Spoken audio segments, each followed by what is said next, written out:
Hello everyone, Ceri the Crafter here, that's C-E-R-I the Crafter, and today I'm here with an idea. I'm sure someone must have done it before me, but I've not really seen it, so I'm going to talk about it and try it out. So, a lot of us in the junk journaling world and collaging world use this, which is sewing pattern, because we like the odd numbers and the details that come through it. But if you open one of these up, there's a lot of real estate, a lot of spare space in here, and I thought, you know what? Why don't I try and make it a little more useful and a little more unique for using collage? So let's put that one by, and I've pulled in a piece. Okay, this is, I was hoping this was going to fit on the screen, so it roughly fits on the screen. Now this one does have, let's see, it's got some numbers on it, and it's got a bit of that text there, and it's got lines on it. However, I thought, right, if I smooth this out, I can actually make this more unique. So what I'm going to do is I'm just going to go in and stamp with black archival on it and see how far I can get with this and see whether that then goes into my stash for using for collage. So I'm using archival black because the print work on here is black. This is a Tim Holtz text stamp or script stamp. I'm not worried that things are being stamped perfectly because basically I don't normally try to aim for perfect because I know it's not really achievable for me. I tend to veer off. I don't know. I'm trying to let go of the thought that everything has to be perfect because, you know, it doesn't need to be perfect. So let's just use random bits of this. Now I'm trying also not to stamp in any particular direction, and I don't mind going over the existing print. I don't mind anything like that. Now you of course would be doing this on a, I would imagine, on a larger scale than me, because I'm trying to do something where it fits into what the camera can pick up and see, whereas you wouldn't have that. You would just be doing it. So as you can see, I've already put on some detail in there. I'm not sure black was the right choice for a board, but there you go. This was part of a two-part script stamp by Tim Holtz, by the way. Right, we've all seen this before. It's the butterfly stamp I really, really like, and I like the fact that it doesn't always stamp perfectly, and it's not designed to give me a crisp image. I quite like the sort of randomness it gives me. I mean, it gives me a nice image, don't get me wrong, I use it all the time, but I do quite like the fact that it's not always a perfect imprint, and that just adds to the handmade look of it, should we say. Let's stick another one of those up there. Okay, stamp off my excess. I don't know whether I did that with my Tim Holtz one. Let's see what else we've got. Okay, I've got a date stamp. Now this used to have these all the way along, but the numbers were too long for me, so I snipped out a couple of those rubber bands, which ended up giving me two sets of numbers. So I like to do that with things. I like to adjust things so that they suit my purpose, and again add to that almost uniqueness of stuff. I know we all buy from the same source, as in the crafting world, we buy from them. I, however, really, really like to create my stuff or manipulate it in such a way, should I say, that hopefully I can add a little uniqueness to the projects I'm using. Okay, I've got some of these wooden, that looks like an O, doesn't it? That's supposed to be a 0. I've got some of these wooden numbers, so I'm just going to come in. You've seen me use these numbers before, and I don't mind that they've got a bit of overstamp on the side. That doesn't bother me in the slightest. You can see where I'm going with this, guys. I mean, I'm trying to do this quickly because I don't want this to be a huge, huge video, but I would like to try this idea out and basically hear what you think. Do you think it's a good idea? I do. It means that I could maybe pull my stamps out and have a stamping session one day and use up all of those spare bits of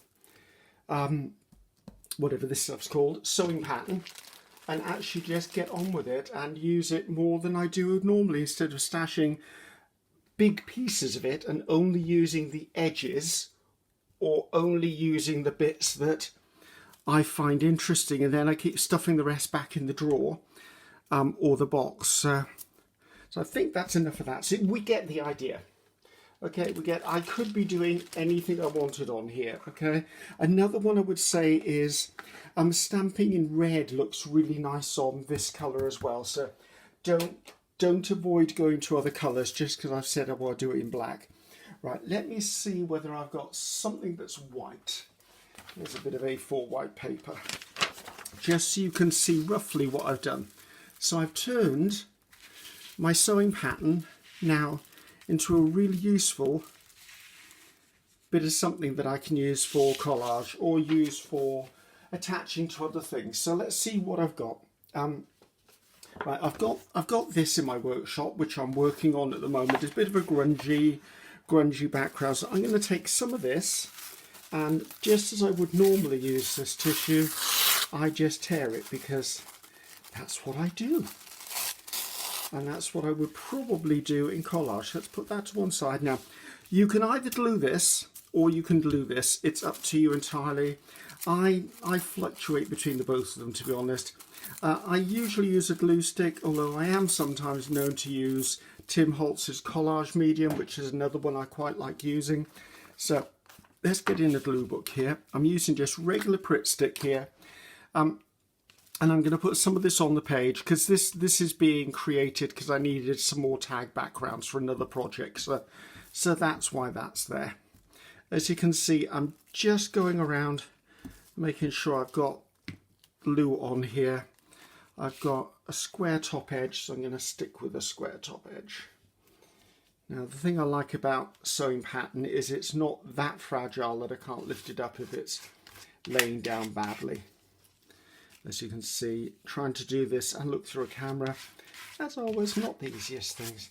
But that's really nice. I like that. That's just added now. I'm going to put one more piece down here. Actually, let's put the other piece that I tore off and stick it down there somewhere.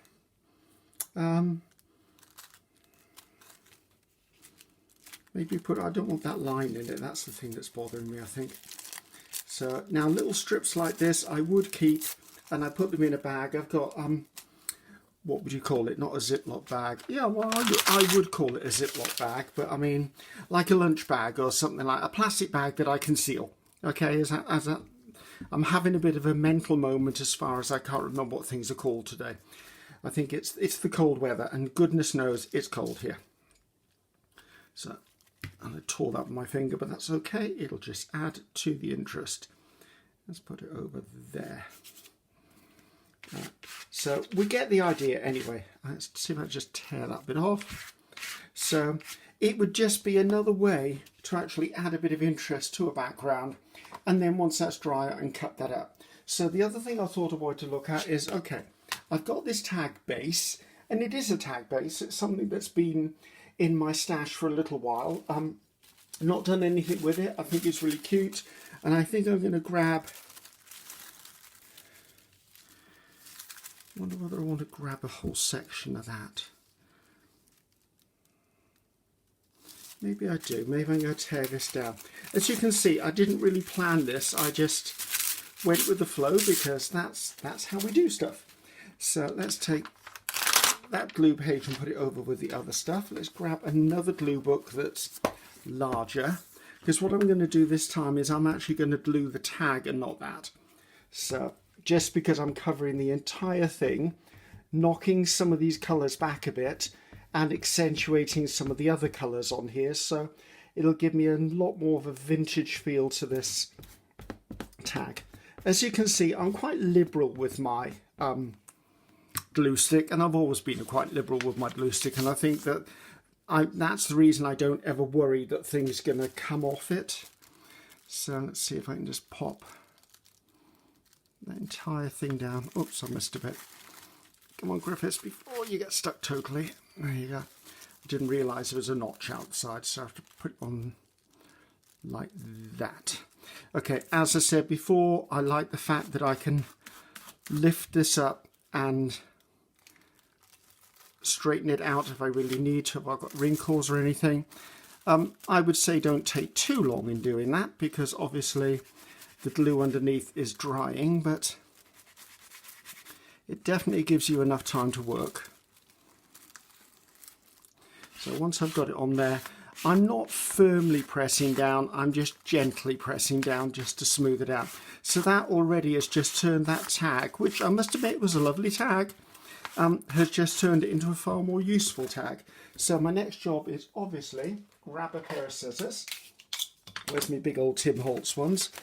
And I'm just going to cut down the sides, just because I want to do one more step of this, just so we can see what it looks like when it's almost finished. I don't intend finishing this tag. This will go back into my ephemera box as a base for future use. So it's very tempting when you're doing videos to just put things together, but sometimes because you'd put them together at speed, they're not always the best results. So, and I know everyone understands that because you are doing it at speed, right? I've got a few edges on the edge of here that I think it's possibly because it's freshly glued. Obviously, it'll be easier to trim when it's dry, but I want to make sure that you've got something good to look at. Obviously, the bit across the top. And right, let's move these pieces over here. They can go back in the bag. Okay, we understand the edges aren't perfect, but that's because of what we've just said. We're actually doing it live. So I'm going to come in with a little bit of vintage photo just around the edge. You do not have to ink the edges of things. It's completely up to you. But I do like the fact that it actually brings things to life. Now, if I was going to be doing stuff over the top of this, it would be fine as long as it's dry. If I was worried that I was going to be doing a lot of stuff over the top of this, you could put some collage medium over to seal it in, but to be honest, I don't ever do that. But there you go. So that gives you a great tag. And as you can see, we've done our best with a bit of a background I'm working on. So just an idea, guys. Just a way of using up that spare sewing pattern paper.